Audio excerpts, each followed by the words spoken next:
साथियों, आप सभी का स्वागत है हमारे YouTube चैनल खुशियाँ आसपास में। दोस्तों, हम लोग बैंक और बैंकिंग से रिलेटेड काफ़ी वीडियोस आप लोगों के सामने लेकर आते रहते हैं, लेकिन आज जो हम वीडियो लेकर आ रहे हैं वो टोटली अलग है इससे। इसका पेंशन अपडेशन से कोई लिंक नहीं है, लेकिन यहाँ भी एक रिटायर्ड बैंक कर्मी इन्वॉल्व है, और ऐसा रिटायर्ड बैंक ऑफिसर जिसने बड़ी बड़ी पोस्ट पर काम किया है, रीजनल मैनेजर तक की पोस्ट पर वो रहे, लेकिन इस तरह से वो साइबर अपराधियों के झांसे में आके अपनी जिंदगी भर की पूंजी गवा बैठे। यही हम आज को आप लोगों के सामने यहाँ पे डिस्कस करने जा रहे हैं।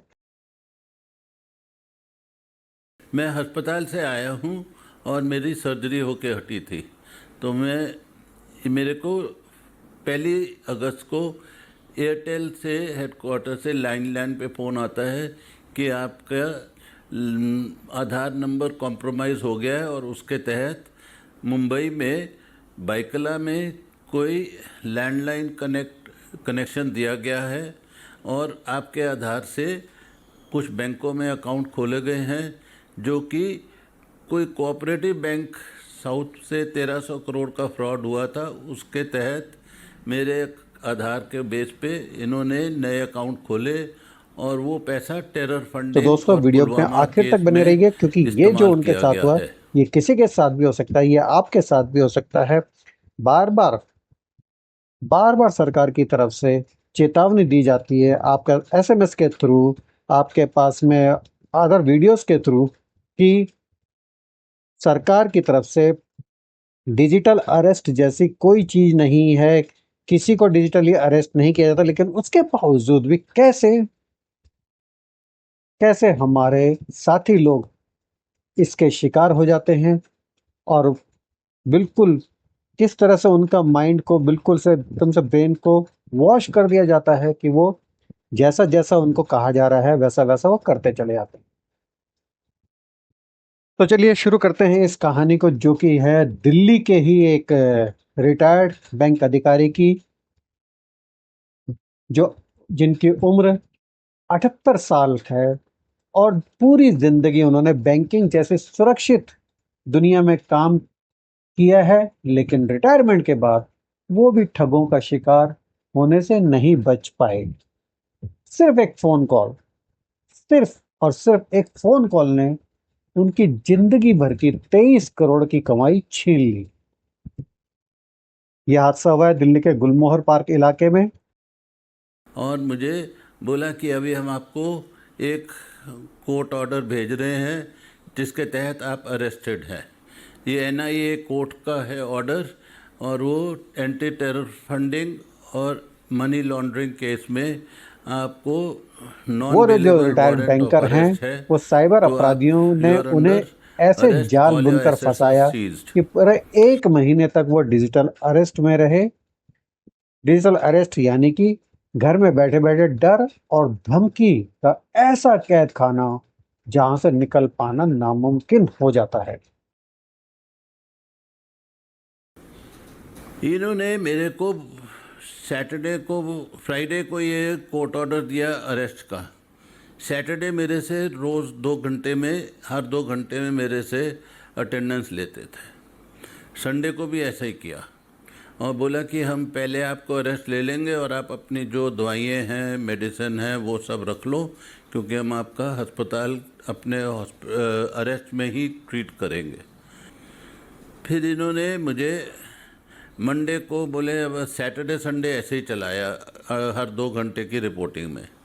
मंडे को इन्होंने मुझे करीब 11 बजे बोला कि आपकी हमने बेल अप्रूव करा ली है मुंबई हाई कोर्ट से, आपको अरेस्ट नहीं देंगे, पर आपको हमारे साथ कोऑपरेट करना पड़ेगा, और आप किसी से भी बात नहीं करेंगे इस मामले में, ना बच्चों से ना किसी से। अगर किसी को भी बात होगी तो हम आपकी फैमिली को अरेस्ट ले लेंगे और सबको तो 4 को अगस्त से एक्यूज लेकर बना 4 देंगे। सितंबर तक दोनों डॉटर्स हैं, अपराधियों ने चिल्ड्रन हैं, ग्रैंड अपने आप चिल्ड्रन, को सबको हम मुंबई पुलिस अरेस्ट अधिकारी में ले बताकर लेंगे। उन रिटायर्ड बैंक अधिकारी को डराया कि उनका आधार कार्ड आतंकी फंडिंग और पुलवामा हमले में इस्तेमाल हुआ है। तो फिर इन्होंने बोला कि हम आपके सारे एसेट वेरीफाई करेंगे, रिजर्व बैंक के थ्रू वेरिफिकेशन होगी, और आप मेरे 14 लाख रुपए मेरे बैलेंस था वो इन्होंने ट्रांसफ़र करा के मेरे से, और मुझे बोला ये लीजिए आपको रिजर्व बैंक की रिसीट भेज रहे हैं हम। पर वो किसी अकाउंट में ट्रांसफ़र किया था और सर्टिफिकेट मुझे रिज़र्व बैंक का भेजा कि हमने 14 लाख रुपए आपसे रिसीव कर लिया है। फिर मैंने लगभग 14 करोड़ के स्टॉक बेचे, जो कि पैसा मेरे खाते में मंगलवार को आया, और मंगलवार से इन्होंने मेरे को इंस्ट्रक्शन देनी शुरू की कि अलग अलग खातों में 1 करोड़, 1.5 करोड़, 1 करोड़, 1.25 करोड़ हर रोज़ किसी अलग अलग खातों में ट्रांसफ़र कराते रहते थे। तो वो उसके लिए वो पैन कार्ड भी देते थे, आरटीजीएस का डिटेल्स भी देते थे, अलग अलग बैंक होते थे जिसमें पैसा जाता था, यस बैंक, इंडसइंड बैंक, कोई कैथलिक बैंक, ऐसे कई बैंक के नाम थे। और वो मुझे बोले ये रिज़र्व बैंक सारे अकाउंट्स अलग अलग तौर से वेरीफाई करेंगे, आपके सारे एसेट्स वेरीफाई किए जाएंगे, क्योंकि आपका कोई टेरर फंडिंग के साथ कोई एंट्री मिलेगी तो सारा पैसा सीज हो जाएगा, नहीं तो हम पैसा वापस कर देंगे। तो हर रोज़ शाम को जितना पैसा ये लेते थे उतने का मेरे को आरबीआई का सर्टिफिकेट डिपॉजिट का दे तो साथियों, देते थे। रोज सुबह 8 बजे से रात 8 बजे तक उन्हें हर 2 घंटे पर रिपोर्ट करना पड़ता था और गुप्तता की शपथ लेनी पड़ती थी, मानो सचमुच कोई नेशनल सीक्रेट एक्ट का केस चल रहा हो।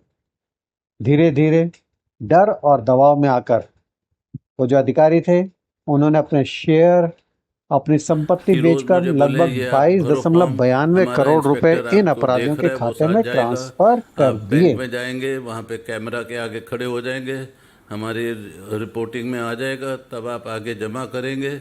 तो मेरे को फॉर्म भरवा के मेरे से रिसीविंग लेते थे, फिर मेरे को बोलते थे ये यूटीआर नंबर बैंक से ही हमें भेजो।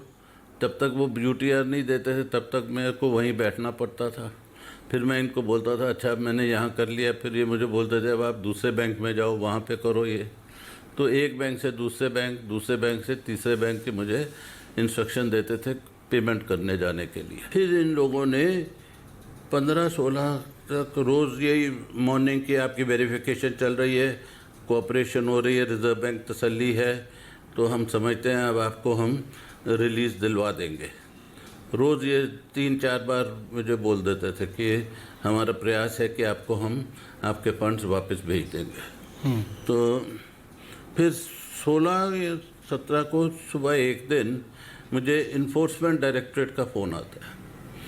तो बोले जी मुंबई पुलिस वाले तो कॉम्प्रोमाइज़ हो गए हैं, और वो जो मिस्टर सूद हैं वो देखिए आप गूगल करके वो उनको हॉस्पिटलाइज कर दिया गया है आंध्र प्रदेश में, कई हैदराबाद में, और वो तो आप फ़ोटो देखिए, डायरेक्टर सीबीआई थे, वो तो अस्पताल में पड़े हुए हैं। और जो प्रदीप सावंत है, ये जो टेरर फंडिंग कर रहे थे उनके साथ कॉम्प्रोमाइज़ हो गए हैं, और ये भी उनके साथ मिल गए। तो इसलिए मुंबई पुलिस से ये केस हमने इन्फोर्समेंट डायरेक्टरेट ने उठा लिया है, और मुझे सुप्रीम कोर्ट का ऑर्डर की कॉपी भेज दी कि हम अब इन्फोर्समेंट डायरेक्टरेट फॉलो करेगा। फिर ये मेरे को बोले कि अब आप हमें, आपकी आरबीआई रिपोर्टिंग तो कंप्लीट हो गई है, परंतु पैसा रिफंड करने के लिए आपको 5 करोड़ का सिक्योरिटी डिपॉजिट देना पड़ेगा, तो उसके साथ ही हम आपका रिफंड वर्किंग शुरू कर देंगे। तो मेरे को बोले ये हो गया फ्राइडे को। मैंने कहा मेरे पे तो बंदोबस्त अभी नहीं है, मेरे को तो शेयर बेचने पड़ेंगे। बोले आप बेच दीजिए और फिर हम मंडे से कार्रवाई शुरू करेंगे। तो मंडे को मुझे बोले पैसा आया, मैंने नहीं अभी, आज तो बेचेंगे कब आएगा। तो ट्यूसडे को बोले आ जाने चाहिए, मैंने कहा हाँ। ट्यूसडे फिर इन्होंने मुझे पूछा आया, मैंने कहा नहीं आया। फिर वेडनेसडे को मुझे बोले हाँ, मैंने कहा हाँ आ गया, पैसा आ गया। तो बोले आप ये पैसा अब हम आपको इंस्ट्रक्शन देंगे कहाँ पे भेजना है, ठीक। तो इन्होंने मुझे एक सुप्रीम कोर्ट का ऑर्डर भेजा हुआ था, एक reserve bank of India new Delhi का ऑर्डर भेजा कि आप नोडल ऑफिसर से मिलके और ये डिसाइड करो कि हमने वो इस अकाउंट में पैसा जमा करना है। तो मैंने ठीक। आधे घंटे बाद मुझे एक इंस्ट्रक्शन भेजी कि ये प्राइवेट लिमिटेड कंपनी कोई कैलकाटा है, उसमें ट्रांसफ़र करो। तो मैंने कहा मैं प्राइवेट लिमिटेड कंपनी में नहीं ट्रांसफ़र दूंगा, चाहे कुछ भी हो जाए। आपने एक पहला ऑर्डर मुझे रिज़र्व बैंक का दिया, दूसरा ऑर्डर सुप्रीम कोर्ट का दिया, अब आप प्राइवेट लिमिटेड देंगे तो मैं उसमें नहीं दूंगा। फिर इन्होंने बोला आप हमारे ईडी इन्फोर्समेंट डायरेक्टरेट से बात करो, क्योंकि आप वायलेट कर रहे हैं और हम आपको अरेस्ट ले लेंगे। मैंने कहा आप बात करा दीजिए। तो एक लेडी आई फ़ोन पे, तो उसने बोला ईडी के रूल्स अलग होते हैं, आप हमारे साथ कोऑपरेट करेंगे तो हम आपको हेल्प करेंगे आपका 22 करोड़ वापस दिलवाने का, नहीं तो आपके लिए दिक्कत बढ़ जाएगी। तो हमने कहा ठीक है, मैं तो आपके रूल फॉलो कर रहा हूँ। आपने एक ऑर्डर भेजा सुप्रीम कोर्ट को जमा देने का, एक ऑर्डर भेजा रिज़र्व बैंक को भेजने का, मैं दोनों का पालन करूँगा। अब आप कह रहे हैं प्राइवेट लिमिटेड को, वो नहीं मैं करूँगा, एक कंपनी के नाम ट्रांसफ़र कर दो।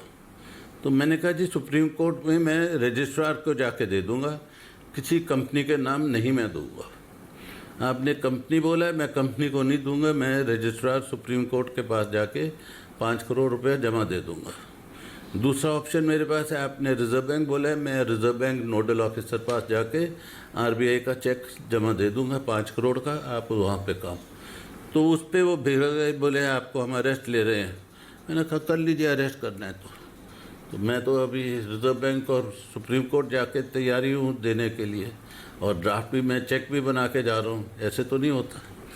तो मुझे बोले आपका कोर्ट वो पुलिस थाना कौन सा है? तो मैंने बोला आखिरकार हाउस खास में है। जब तो हिम्मत बस फिर उन्होंने जुटाकर डिस्कनेक्ट कर उन्होंने दिया। पुलिस को शिकायत दी, तो दिल्ली पुलिस की जो फ्रॉड सेल है उन्होंने मामला दर्ज किया और करीब 1.5 करोड़ रुपए अपराधियों के खातों से फ्रीज भी कर दिए। लेकिन 23 करोड़ का बड़ा हिस्सा तो अब भी गायब है। साथियों, यह दिल्ली में अब तक का सबसे बड़ा डिजिटल अरेस्ट फ्रॉड माना जा रहा है।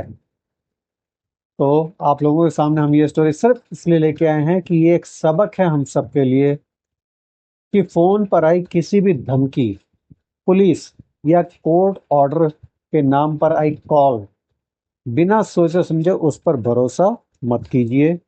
याद रखिए, असली पुलिस कभी आपको फोन या डिजिटल अरेस्ट नहीं करती।